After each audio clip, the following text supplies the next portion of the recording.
대업의 꿈을 꾸고 강동이 손권의 뜻대로 움직여주지 않는 마당에 유비의 움직임마저 심상찮음을 눈치챈 조조는 그냥 있을 수 없었다.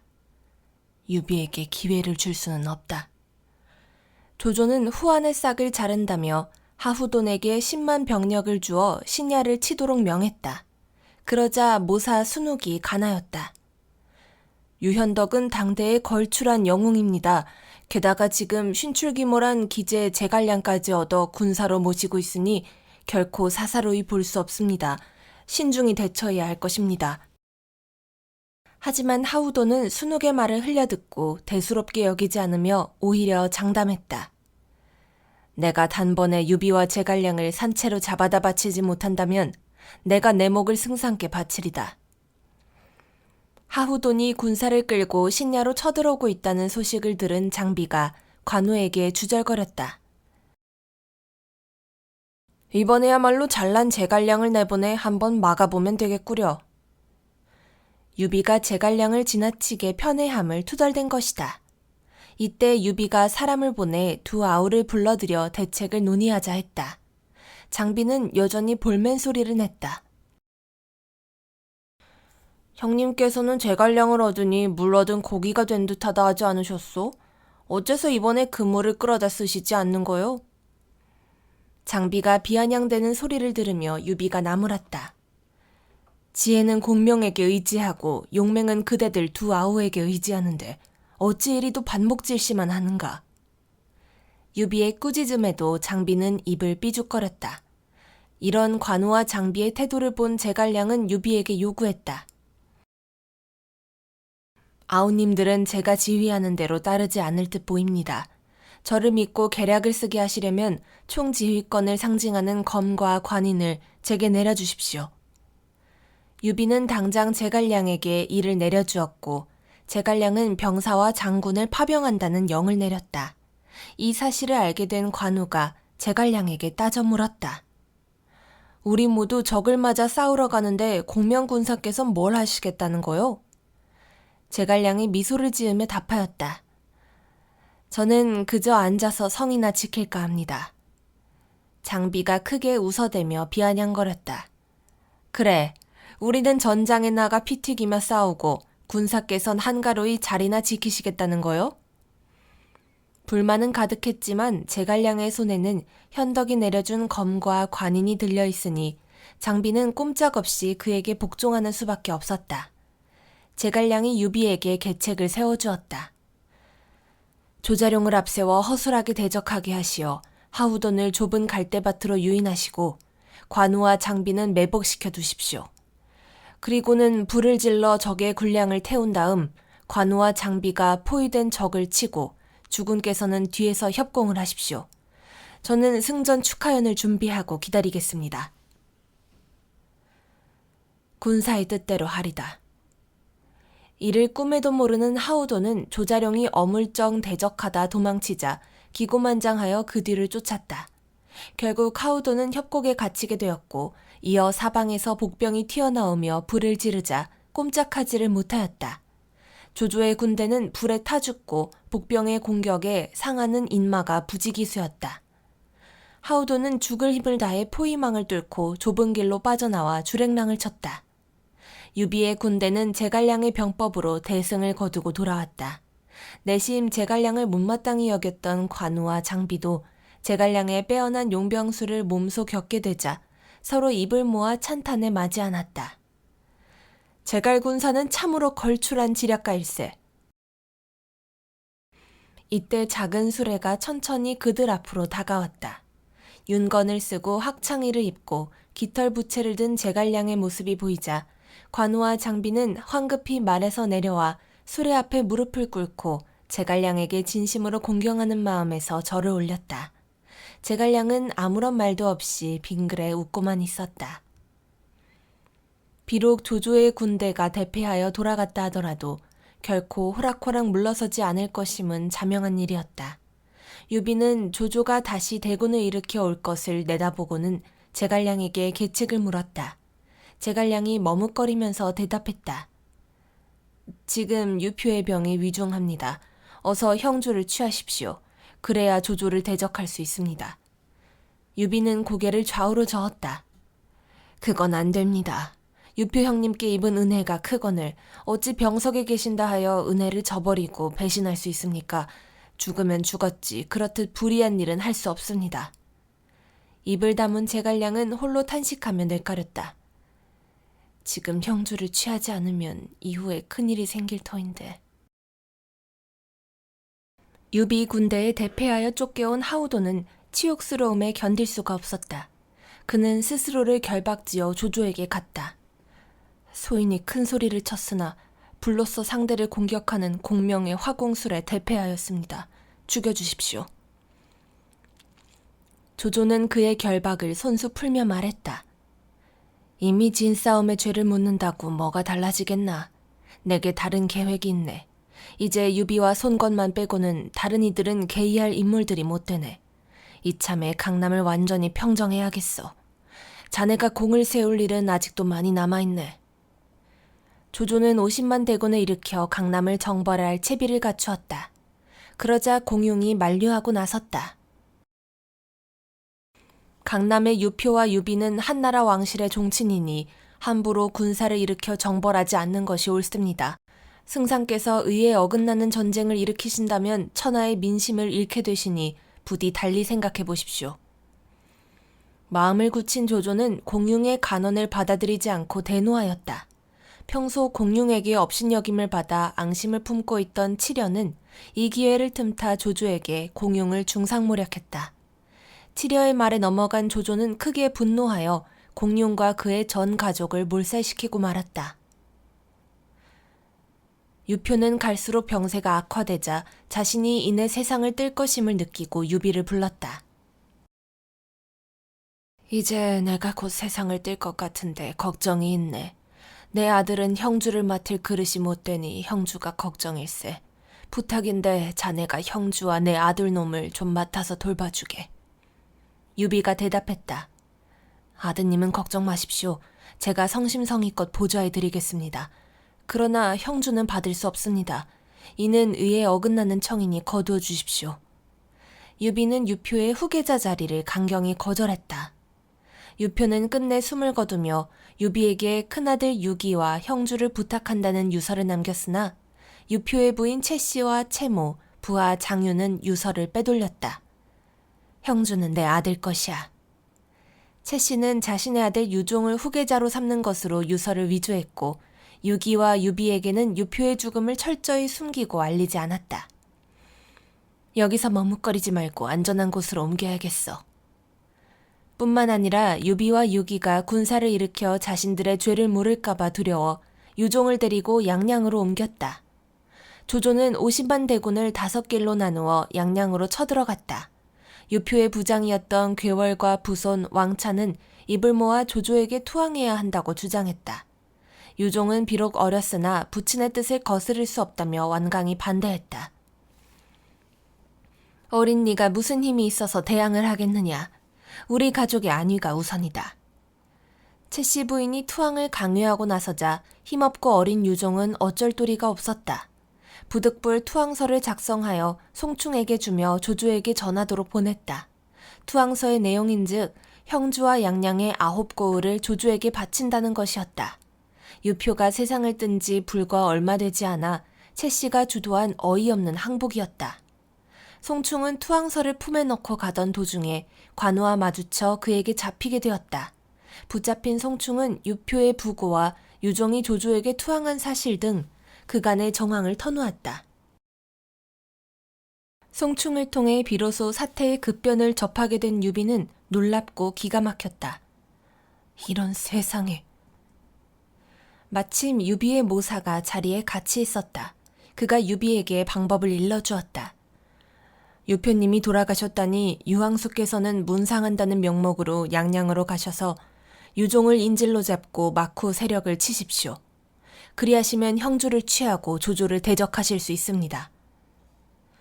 유비는 여전히 대의를 들먹이며 고집을 부렸다. 그건 안 될 일이오. 난 절대 유표 형님의 은혜를 저버리고 불의한 행동을 할 수는 없소. 차라리 신야를 버리고 번성으로 가서 우선 조조의 공격을 피해 대오를 가다듬는 편이 낫겠소. 유비는 신야를 떠나 번성으로 옮길 준비를 했다. 유비가 번성으로 옮긴다고 방을 붙이자 신야의 백성들도 저마다 따라가겠다고 나섰다. 제갈량은 바야흐로 조조의 군대가 닥칠 것을 알고는 백성과 관리들의 가족을 번성으로 피신시켰다. 그리고 서둘러 장수를 파견하고 병력을 이동시키며 책략을 짜나갔다. 또한 관우, 장비, 조자룡 등 명장들을 불러 용병수를 명하니 모두가 제갈량의 지휘 아래 일사불란하게 움직였다. 제갈량은 각각에게 병력을 나누어 양양으로 파견해 조조를 맞아 싸우게 했다. 물자 조달과 병력 파견이 끝나자 제갈량은 유비를 모시고 높은 곳에서 내려다보며 승전보를 기다렸다. 1차적으로 조조를 맞아 싸울 부대는 제갈량의 작전에 따라 붉은 기와 청색 기를 양편에 나누어 들고 각각 좌우편으로 나누어 달렸다. 그 뒤를 쫓아 달리던 허전은 장미파로 유인되었다. 아무도 보이지 않는 듯하던 곳에서 갑자기 요란한 나팔 소리가 들렸다. 고개를 들어보니 유비와 제갈량이 화려한 양산 밑에서 술잔을 마주하며 한가로이 앉아서 내려다보고 있었다. 저작자들이. 이를 본 허전은 우라통이 터져 당장 군사를 끌고 올라가 유비를 죽이려 했다. 그런데 분기탱천하여 산 위로 달려가던 허저 군사들의 머리 위로 나무와 돌덩이가 소낙비처럼 떨어졌다. 허전은 대패하여 도주해 갔다. 조이는 병력을 대동하고 신야에 당도했다. 그는 성문이 열려있자 급히 말을 몰아 성 안으로 진격했다. 성 안은 텅 비어 있었다. 겁쟁이 유비는 성을 버리고는 모두 데리고 내뺀 모양이구나. 일단 먼 길을 왔으니 좀 쉬기나 하자. 조이는 의기양양했으나 밤이 깊어지자 느닷없이 고함 소리가 울려 퍼졌다. 불이야! 성 안에 불이 났다! 시끄러운 소리가 들려왔다. 온통 시뻘건 불이 타오르고 있는데 오직 동문에만 불이 붙지 않고 있었다. 동문으로 빠져나가라. 조인과 병사들이 허둥지둥 동문으로 몰려갔으나 그곳에는 조자룡이 매복해 있다가 공격해왔다. 기겁을 한 조인의 군사들은 조자룡의 군대에 크게 패하여 쫓겨갔다. 조인은 패잔병을 이끌고 간신히 목숨을 건져 불이 나게 내달렸다. 백하에 도착한 이들은 불에 쫓겨 도망치다 물을 보니 반가운 마음이 들었다. 말에서 내려 물을 마시며 불에 그을린 몸과 말을 씻고 있는데 순식간에 하늘에 닿을 듯 높은 파도가 밀려 들어오더니 순식간에 조인의 병마들을 집어삼켰다. 물에 빠져 죽는 자들이 수도 없으니 조인은 황당하고 기가 막혀 정신을 차릴 수가 없었다. 이 또한 제갈량의 계책이었다. 제갈량은 관우의 군사들에게 백하 상류의 물을 모래주머니로 둑을 만들어 막아두었다가 조인의 군사들이 말에서 내려 강에 들어올 때쯤 치워 물이 빠져나가게 한 것이다. 그러니 밀려나간 물의 높이와 기세는 폭풍이 몰아친 바다의 파도보다 더 무서웠다. 이번엔 물벼락을 맞아 혼비백산한 조인이 물이 얕은 나루터로 피해와서는 강을 건너려 하는데 어디서 천둥치는 듯한 소리가 들려왔다. 이건 또 뭐냐? 장비가 갈고리 눈을 부라리고 창칼을 휘두르며 달려오고 있었다. 주인 이놈아, 내 창을 받아라! 또다시 장비의 공격을 받은 조인은 더 이상 버틸 수가 없었다. 그저 죽을 힘을 다해 주랭랑을 치는 것이 전부였다. 살아서 돌아갈 수 있을까? 제갈량의 지략으로 유비에게 대패한 조조는 유비를 결단내기로 마음먹고 대군을 일으켜 번성을 치러 갔다. 제갈량은 유비에게 권했다. 번성은 지키기 어렵겠습니다. 일단 번성을 버리고 양양으로 가신 후 앞리를 도모하십시오. 유비는 원하는 백성들을 따르도록 알렸다. 백성들은 노인과 아이를 부축하고 둘러엎고는 양양으로 따라 나섰다. 고향을 떠나 강을 건너 고달픈 피단길에 나선 백성들의 고생은 말이 아니었다. 백성들의 통곡과 신음소리가 천지를 진동하자 유비는 목을 놓아 울며 탄식했다. 내 부덕함이 백성들을 이다지도 고통받게 하니 이 죄를 어찌할까? 차라리 죽어야겠다. 유비는 서글픈 심정이 되어 강으로 몸을 날리려 했다. 이를 본 사람들이 달려들어 유비를 말렸고 백성들도 유비의 마음을 알고 감격하여 울었다. 마침내 유비 일행은 양양에 도착했다. 유숙부가 왔으니 성문을 열라.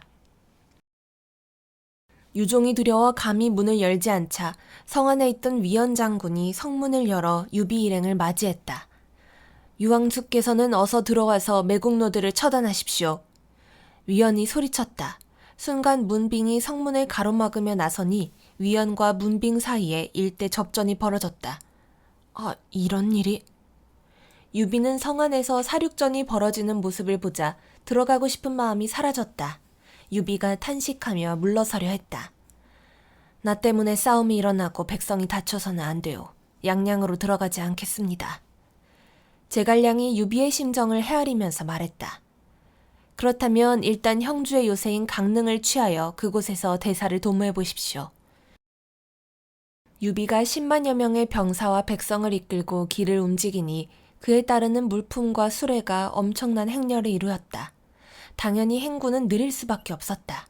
강릉을 향해 힘겹고 느리게 가고 있는 유비에게 급보가 날아들었다. 조조가 군사를 끌고 추격해오고 있다는 것이었다. 그러자 어떤 이들이 간했다. 지금의 행보로는 너무 느려 조조가 금방 따라잡을 것입니다. 차라리 백성들은 잠시 이곳에 두고 먼저 병사들을 이끌고 강릉으로 가심이 어떨지요? 유비는 단호하게 고개를 저으며 말했다. 대업을 이루고자 하는 이는 사람을 근본으로 삼습니다. 지금껏 부족한 나를 믿고 따라온 귀한 백성들을 버리라니요. 절대 그리할 수는 없습니다. 미리 번성에 당도한 조조가 유종을 불러 만나려 했으나 유종은 조조가 너무 두려운 나머지 감히 나가지 못했다. 유종은 대신에 부장 채보와 왕윤을 조조에게 보냈다. 조조는 그 둘을 반갑게 맞이하며 관직에 봉해주고는 유종에게 돌아가는 그들에게 간특한 웃음을 지으며 말했다. 가서 유종에게 전하게. 내가 천자께 아뢰어 유종을 영원히 형주의 주인으로 봉해줄 터이니 날 찾아오라고 말일세. 유종은 채모와 장윤에게서 이 말을 전해 듣고는 크게 기뻐했다. 유종은 얼른 인수와 병부를 받들고 무친과 함께 강을 건너 조조를 영접하러 갔다. 그러나 유종을 만난 조조는 갑자기 말을 바꾸었다. 유종, 그대는 형주에 있으면 적이 많아 위험하네. 내가 청주 자사에 봉할 터이니 청주로 가게. 유종이 사정하며 형주에 머물게 해달라고 청해도 소용이 없었다. 할 수 없이 유종은 모친 채씨를 모시고 청주로 향했으나 청주로 가는 도중 기다리고 있던 조조의 자객에 의해 죽임을 당하였다.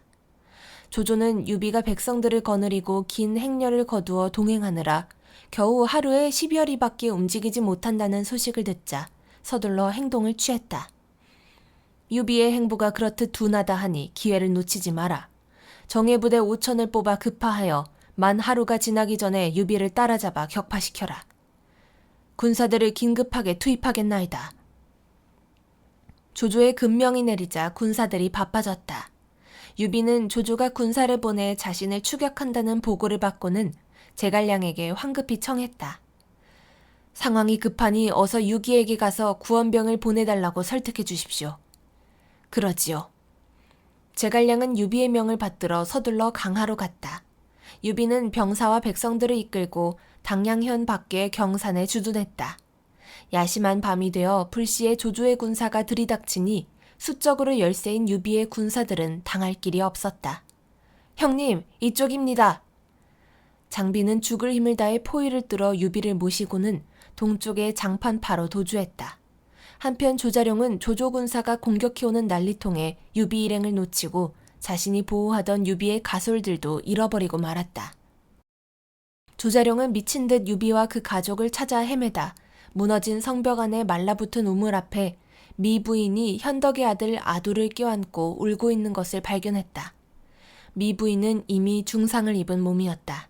그녀는 조자룡에게 아두를 맡기며 말했다. 저는 몸을 다쳐서 장군을 따라가면 방해만 됩니다. 부탁이니 아기를 데리고 어서 위험을 피하십시오. 안 됩니다. 조자룡은 죽어도 미부인을 버려두고 가려 하지 않았다. 얼마 떨어지지 않은 곳에서 조조의 군사들이 달려오고 있었다. 미부인은 조자룡이 가지 않으려 하자 우물 안으로 스스로 몸을 던졌다. 미부인이 우물 속으로 뛰어내리자 조자룡은 슬프고 기가 막히기 짝이 없었다. 미친 듯 우물 속으로 손을 휘저으며 미부인을 불러댔지만 미부인은 우물 안에서 숨을 거둔 뒤였다. 조자룡은 급히 성벽을 허물어 우물을 메워 조조의 군사가 미부인의 시신을 훔쳐가지 못하게 했다. 그런 다음 아두를 들쳐업고는 사생결단으로 조조의 포위망을 뚫고 장판파로 달려갔다.